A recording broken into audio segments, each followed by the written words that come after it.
Assalamu alaikum, everyone. Thank you to the President for hosting this important discussion. I think that sends out the right signal to all of us. Her Excellency, esteemed guests, friends, it's wonderful being here. I have been involved in the financial inclusion and entrepreneurship space since I graduated from Mount Holyoke College as a young 22-year-old. I did not know I was becoming an entrepreneur, let alone a social entrepreneur. The idea was compelling, providing microfinance to women from low-income families. When we started out, people said this would not work. Over 12 years, as the Chief Operating Officer and later CEO, we grew it to 300,000 women, with a 99% recovery rate. This is the potential of Pakistani women, which unfortunately still remains untapped. I got into tech 5 years ago because I saw the power of technology to not just solve pressing challenges, but also to be an equalizer, an opportunity where women can be a part of it. However, there are less than 20% women today in the tech sector. If we look at some of the trends, Pakistan has one of the lowest formal labor force participation rate of women. It stands at 25%. Our neighbor, Bangladesh, is at 40%. If we go further, Vietnam is at 70%. Unless Pakistan invests in its women, we will not progress if we do not utilize 50% of our talent and innovation resting over there. UN Women research shows that investment in skills for women stands at only 20%.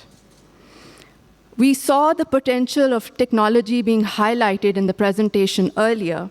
However, out of the 25,000 IT graduates today, only 5,000 are actually in jobs. The rest are not competent or capable enough.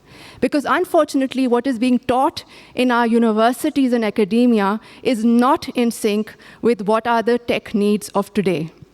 So I started an experiment with my organization called Circle and a project called Tech Karo, Do Tech. And we decided that we would bring majority women into the classroom, at least 60%. And we noticed a shift. We found that women actually enjoyed and were great at coding. We had an 80% graduation rate. I remember asking a young man, what was your experience of being in a class with majority women? And he said to me, when I walked into the class and I saw so many women, I said, and I'll share this in Urdu, "Ye ladkiyan yahan kya kar rahi hain? What are these girls doing here? I have never seen women in my family work, let alone work on computers. But today I have realized that there are girls who are smarter than boys in this classroom." So working with men as allies is really important, and we really need those partnerships. Somya, another girl, I remember asking her, how are you finding this coding web development class? And she says to me, I love coding. And I said, really? And she said, yes, I wake up thinking of code, and I sleep thinking of code. And I was amazed. This was Gulshan Iqbal in Karachi. Somya comes from Baldia. She was a teacher wanting to learn coding so she could add additional income as a freelancer. So there are millions of girls like Somya who we should be tapping into and who we should be upskilling through investing in their capabilities. Startups. Yes, it's a real exciting time to be in this space. I'll add to the comments earlier shared. In the first half of 2021, Pakistani startups have raised more funds from VCs than last 5 years combined. And I want to really touch upon the potential that women are showing in this space. There is Uran, which is a tech startup, which is now using a tech platform to encourage women to save. My mother used to save in committees, and I grew up seeing her do that. I'm sure your mothers also saved in committees. This is a system which has been going on for centuries. They are digitizing the committee system. Uran raised $3 million. It's led by 2 women, one an investor, and the second one being a design strategist. AimFit is a startup which is digitizing health, particularly fitness and exercise, online exercise. They raised $1 million, run by two sisters who are exercise enthusiasts. Co-Natural is in the beauty space, organic beauty. Again, raised nearly $1 million. Beauty itself is an $8 billion business. Marham, $1 million, led by a woman and her male co-founder. They have a network of 20,000 doctors on their platform and have served over 10 million patients. So this is the opportunity. And when these women will succeed, pressing challenges for Pakistan will get solved. Jobs will be created.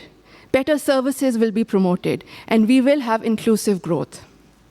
She Loves Tech is a platform that I brought to Pakistan 5 years ago. It is to support women startups and women in tech, and to increase visibility of women. Because if, as a young woman, the signal I get when I don't see women in leadership, and women as startups, women as innovators, the signal I get is, this is too hard. It's not possible. And we want to change that mindset. We want to make role models more visible. So She Loves Tech today is in 13+ cities, including second-tier cities of Pakistan. It is the world's largest women and startup competition. And I'm proud that Pakistan is a part of it for 5 years, supported by HBL and UNDP.